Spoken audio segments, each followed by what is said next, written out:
I'll explain the significance of why these stairs help us understand what Jesus meant when he said, I am the resurrection and the life.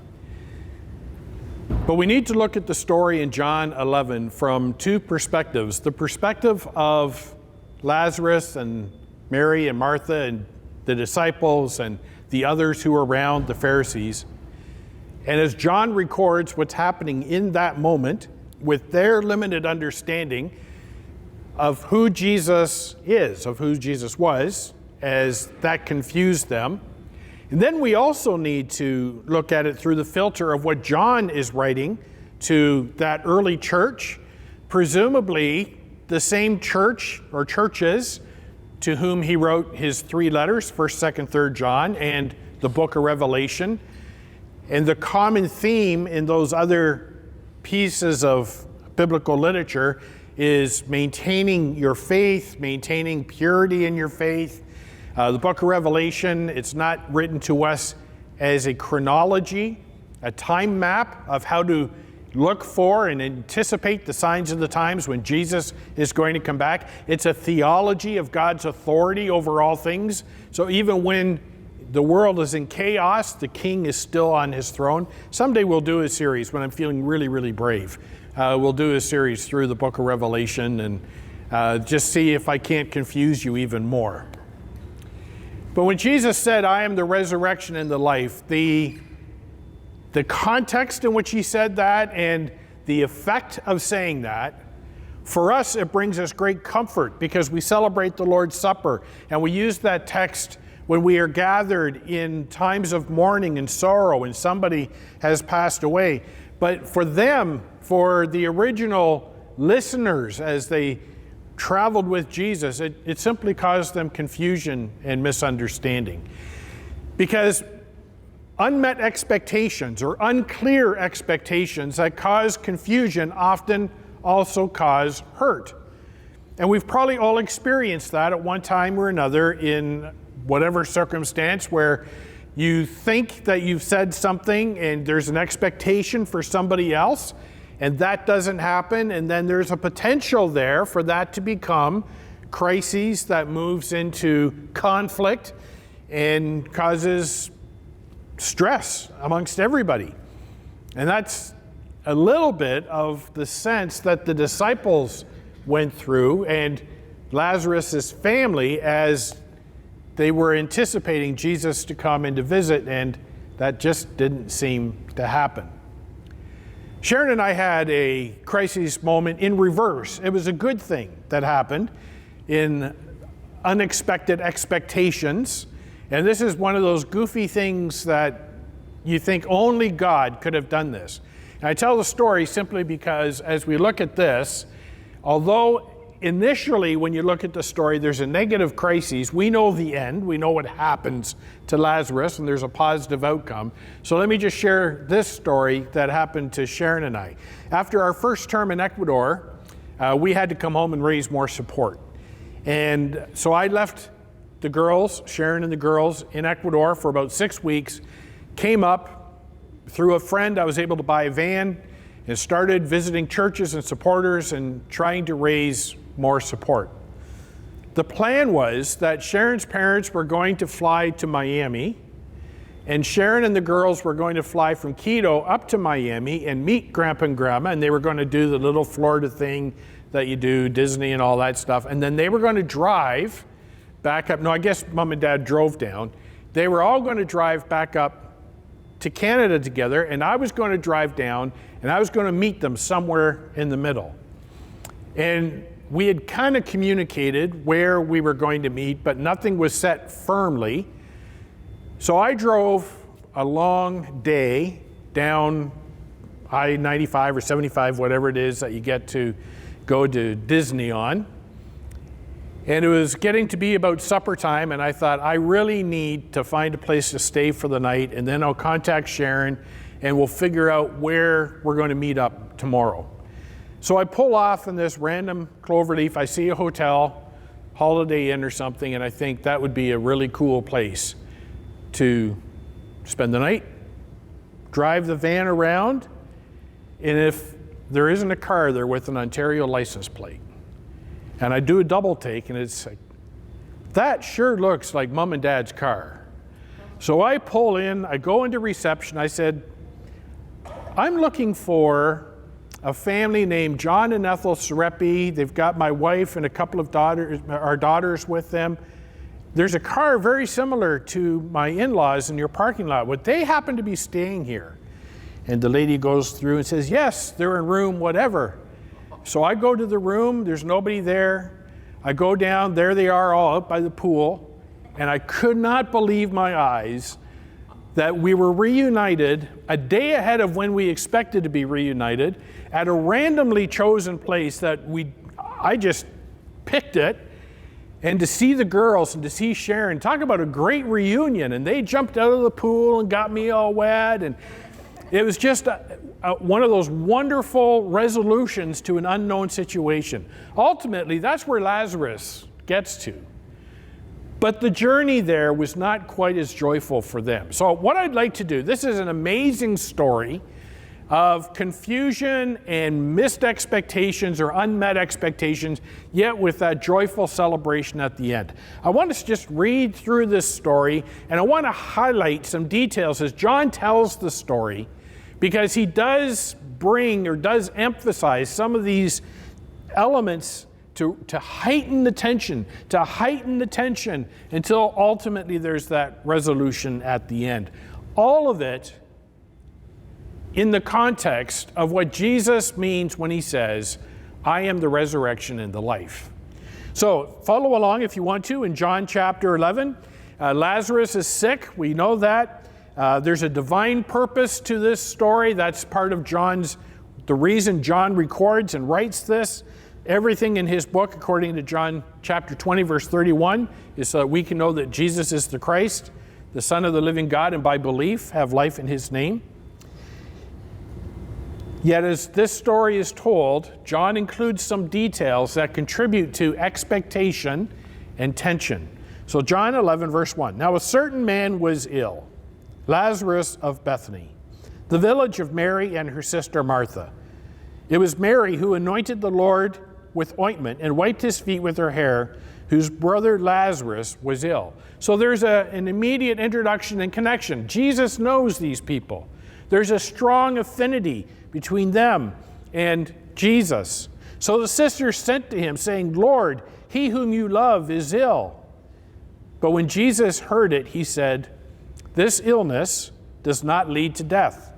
It is for the glory of God, so that the Son of God may be glorified through it. And if you get that message back, you're probably going, oh, good. He's not going to die. Jesus said he's not going to die. Wonderful. But the tension heightens. Because instead of immediately calling for an Uber and heading down the road to get there as quickly as possible, John tells us, in verse 5, Jesus loved Martha and her sister Lazarus. So when he heard that Lazarus was ill, he stayed 2 days longer in the place where he was. What kind of crazy love is that? If I get a phone call, in fact, just last weekend during that storm, our daughter called me, Dad, I've got a flat tire. I said, oh no, to get a flat tire in this weather. And she pulled into a parking lot, and I went over to meet her and helped her get the tire changed with CAA and got her down to get it fixed and everything. But my response was immediate. I didn't say to her, oh, Aaron, I'll be there in 2 days. Just freeze in the parking lot for 2 days and I'll be there. But Jesus, even though he had this deep affinity and love for this family, decides to wait for 2 days because there is a divine purpose happening here. The expectation of the family is not going to align with the divine purpose of God, at least not yet.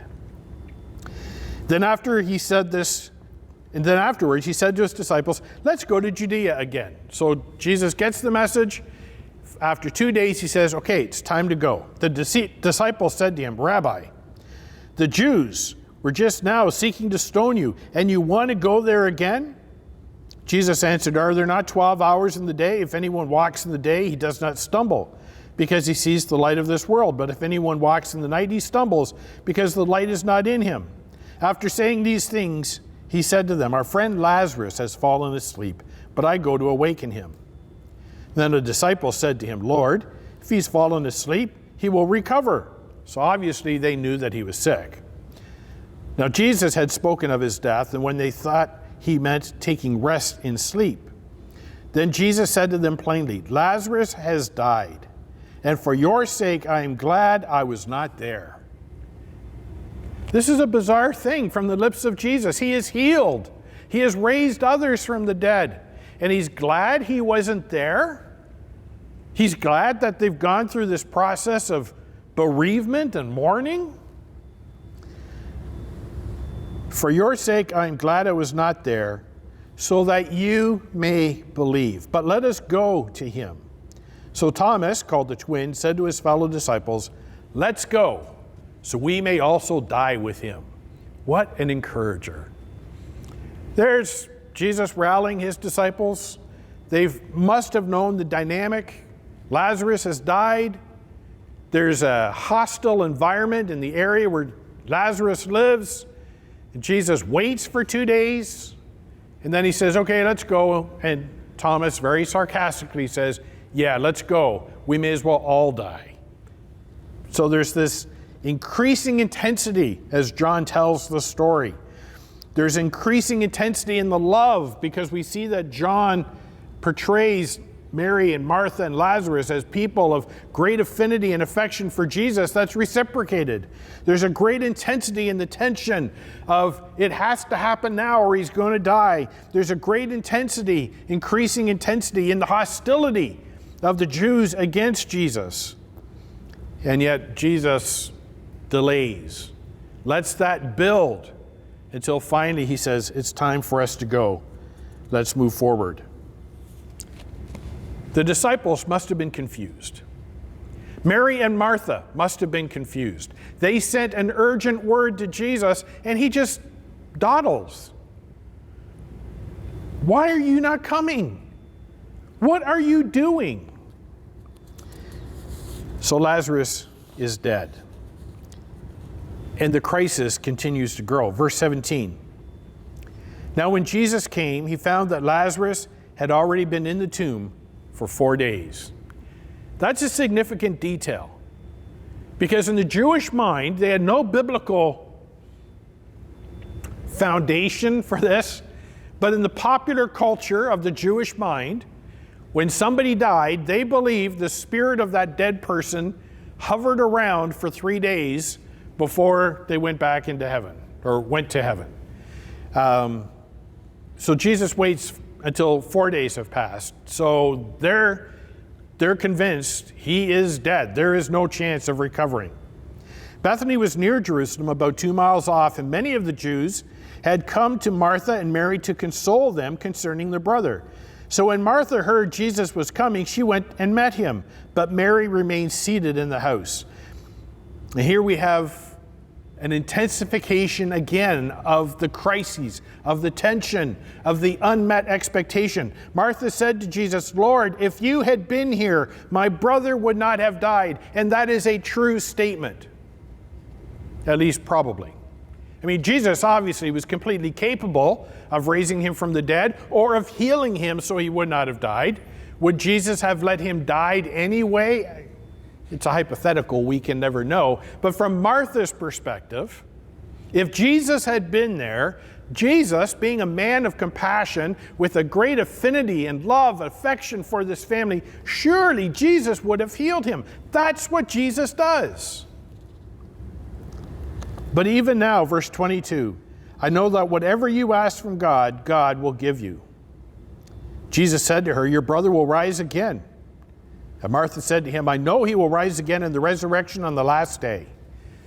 And in the Old Testament, in the early days of the New Testament here, before what Christ did for us and what we now understand of his second coming and the resurrection that will happen, they didn't have clarity like we do today. They had a bit of a foggy sense that, yes, someday we will be raised from the dead, but they didn't fully understand that.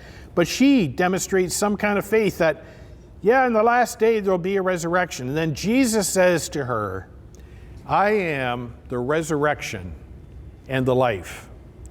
And that brings us to these stairs. When Jesus uttered those words, they did not understand that he was just weeks away, a very short period of time away from going to the cross, from being crucified, from being placed in his own tomb, and then being raised from that 3 days later. But for those 3 days, their hope was gone. They were in despair. They didn't understand that. We know it because John tells the rest of the story. We know how it turns out. But for Mary and Martha and for the other Jews that were around there, and at this point some Pharisees had come into the picture, they did not understand that when Jesus said, I am the resurrection and the life, he was making a claim both to his deity and to his authority over the effects of sin. Because death had been introduced into the world because of Adam and Eve's sin. So the Pharisees, in their typical theological protectionism, they immediately get upset. We'll see that towards the end of this story. But when Jesus says, I am the resurrection and the life, the words that John uses to, assuming he's quoting Jesus, speak not just resurrection from the dead, because that wasn't a really common concept, but in the common vernacular, in the common usage of that word resurrection, it meant to establish a monument or to place something as a reminder of the presence of something, to set up something that would serve to remind people of an event or of an accomplishment. And so the great architectural accomplishments of the Romans, when they built the amphitheaters and they built all the various temples to the various gods and all that they had done, were considered monuments. And that's how this word resurrection was used. Not in this theological, spiritual sense of being raised back from the dead, but that here is a stamp that proves that this person, this country, this authority has great power because they're leaving their stamp on the culture and society by this thing. And even today, you can go over to Asia Minor and to the Promised Land, to the Holy Land, and you can see all of the monuments of the Greeks and the Romans and the architecture that is standing even to this day. And we know this is how the Pharisees understood this word. There was a huge theological debate amongst the religious elite. The group called the Sadducees did not believe in the resurrection. So when they heard Jesus say this, they would think he must be talking about something else, because we know, beyond a shadow of doubt, as all good theologians do, convinced of their position, and they're never wrong. Sarcasm, by the way, in case you didn't catch it. That there is no resurrection. That's what the Sadducees believed. The Pharisees believed there would be some kind of a resurrection. But we get down to the end of the story, and the Pharisees' reaction is not one of theology, it's one of politics. And we'll see that in just a minute. So when Jesus says, I am the resurrection and the life, he's not necessarily understood as offering comfort. He's contributing to the confusion. What do you mean? Yes, someday he will rise again. But Jesus, our need is now. My brother is dead. If you had been here, he would not have died. So with that misunderstanding, the story continues. I am the resurrection and the life. Whoever believes in me, though he die, yet shall he live. And everyone who lives and believes in me shall never die. Do you believe this? And I'm sure Martha was quite confused, because her answer is, I believe that you are the Christ, the Son of God, who's coming into the world. Totally different answer, totally different question. She doesn't say, yes, I believe that you will raise people from the dead. She simply says, I believe you are the Christ. Because she didn't understand. She was confused. She's mourning, she's grieving, her mind maybe isn't working the best. We've all been there. And rather than giving a straight answer that I'm going to raise your brother from the dead, Jesus gives this, I am the resurrection do you believe? But we have to remember, the entire book of John is about answering that question, that we may know that Jesus is the Christ, the Son of the living God, and by believing in him, have life in his name. So the story continues. Verse 28. When she had said this, she went and called her sister Mary, saying in private, "The teacher is here and calling for you." And when she heard it, she rose quickly and went to him. Now Jesus had not yet come into the village, but was still in the place where Martha had met him. When the Jews that were with her were in the house consoling her, saw Mary rise quickly and go out, they followed her, supposing she was going to the tomb to weep there. Now when Mary came to Jesus and saw him, she fell at his feet and said to him, and here we have the exact same line the second time, "Lord, if you had been here, my brother would not have died." Obviously, Mary and Martha had been talking about this with their family and with their friends, and this was the collective conclusion they had come to. If Jesus had been here, this would not have happened. And it's interesting how both Mary and Martha say exactly the same thing, which tells me that they had talked about this. It's like when you catch your kids doing something wrong and you ask them what happened, and if they tell you exactly the same story, you know it's rehearsed. You know that they've collaborated, and this is what we're going to tell mom and dad, because it shouldn't be exactly the same story. And it's like, I know what's going on here. Well, Mary and Martha, they obviously had discussed this.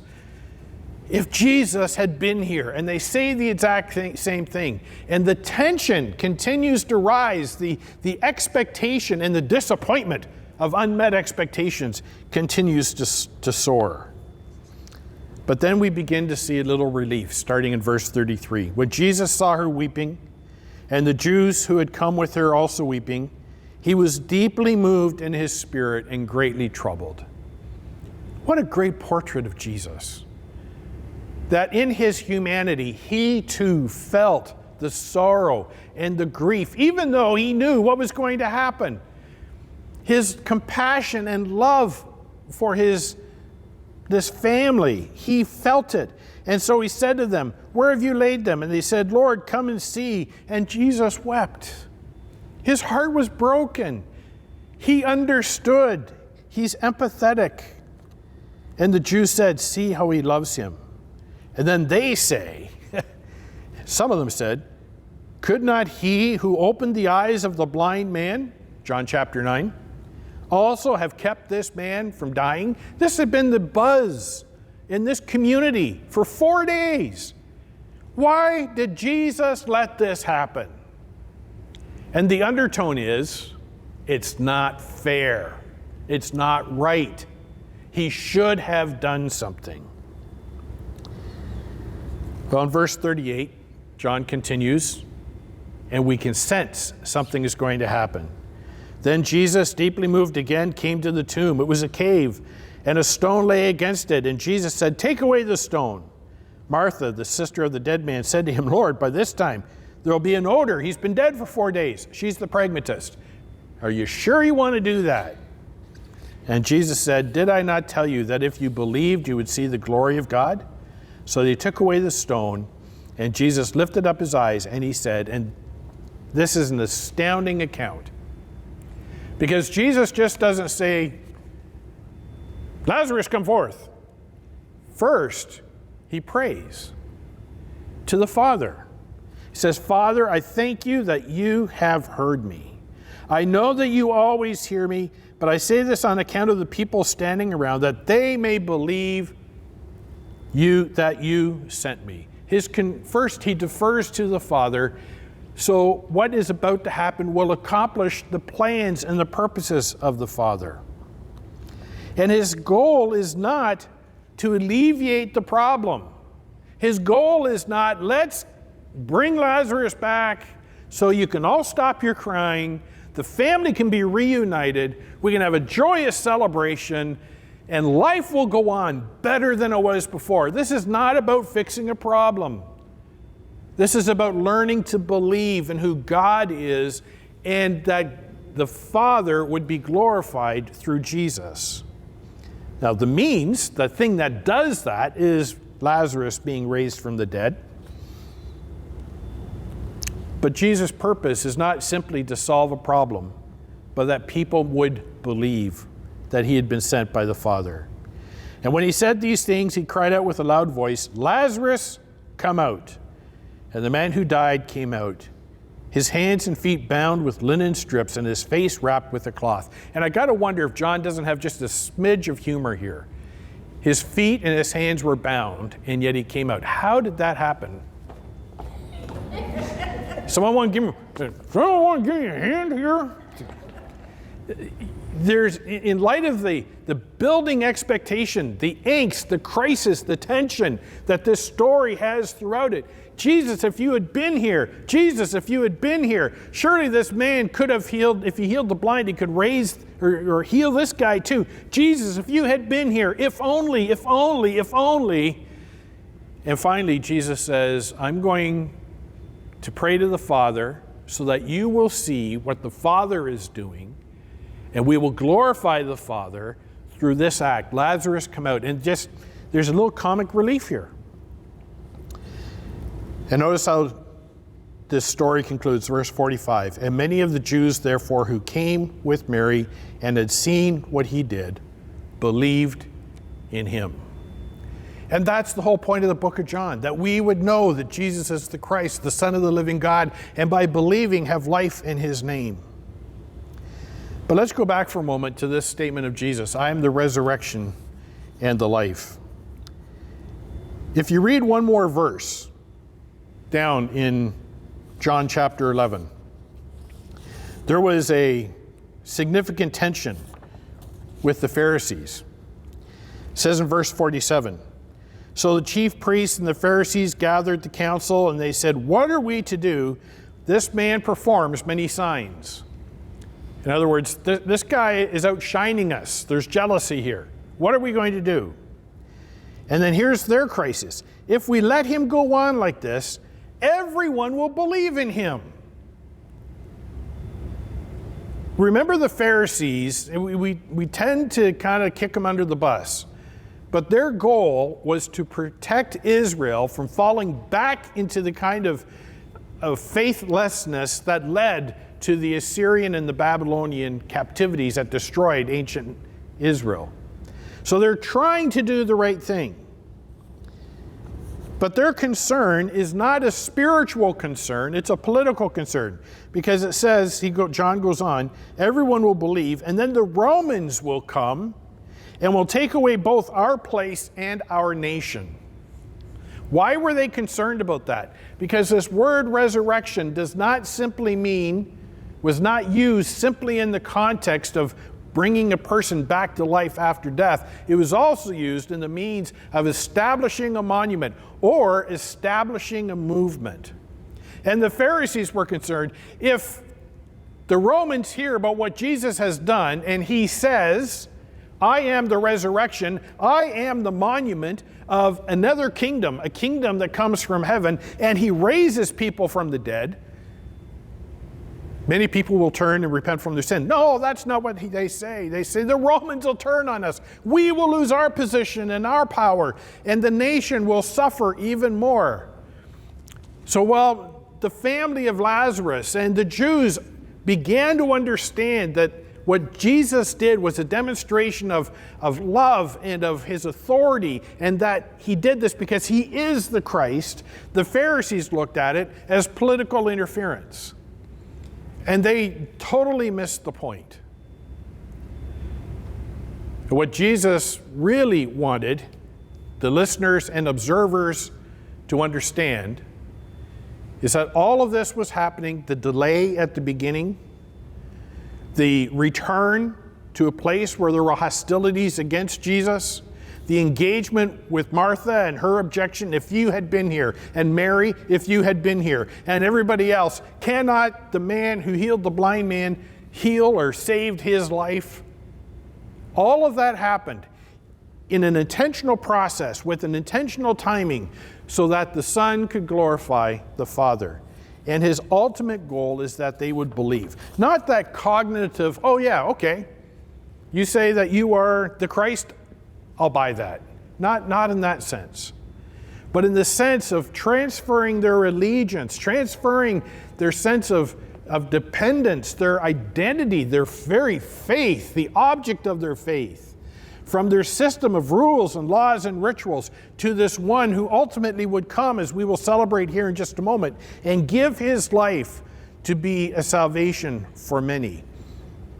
And not just to die, but to be raised again the third day. So John tells us this story so that we can better understand Jesus, who he is, the nature of God's created order, and what it means to live by faith. And there are a couple of observations that we can make from this story about living by faith as Mary and Martha and then Lazarus ultimately experienced it. First, crises is the incubation space for confusion because we don't understand. But it is also the opportunity for God to demonstrate his faithfulness. Crisis is the incubation space for confusion, but it is also the opportunity for God to demonstrate his faithfulness, and usually in ways that we don't expect. I never expected to see Sharon and my in-laws and the girls at that pool on that day. And when I think of the story, I could almost break down and cry. There's just so much joy. It was just a divine, providential coincidence. I don't know what you want to call it, a miracle, divine intervention. It was just a gift from God in a very positive sense. And this was too, ultimately at the end, but they went through a difficult time to get there. But their expectations, what God ought to do, did not align with the plan of what God ultimately wanted to do for his purposes. And that brings us back to, there's an allusion here to John chapter 9 when the Jews asked the question, was not the man who was this one who healed the blind man, could he not have saved him? And again, in that story, Jesus said, why was this man born blind? Not because he sinned, but so that the works of God may be revealed. It's the same kind of story. And what we learn from that, what John's message is to these readers who he's written the book of Revelation to and the other letters as they go through tough times, is God is intentional. Circumstances do not define the engagement of God, but God often works in confusing ways. And if you don't believe me, read the book of Revelation and try to make sense out of it and tell me God is not sometimes confusing. He is. The reason the book of Revelation is so confusing is because God's not giving us all the details. We don't have a timeline. But the purpose of the book is to nurture faith in him. So, crisis is the incubation space for confusion, yet God is faithful. God is always intentional, which produces confusion, the second one. Third, belief is more than just a cognitive affirmation. It's a realignment of affinity, of priorities, of affections. The essence of faith is that we have the conviction and confidence in the greatness and goodness of God, especially when God doesn't make sense. So belief, it's not just enough to say, I accept these facts as true, but it's the realignment of our affections and our affinity and our purpose and our passions for life. Jesus is the resurrection and the life. We will celebrate that here in just a moment, but not just to fix the problem, rather so that God the Father may be glorified. And the work that he is doing in each one of us, like the Apostle Paul.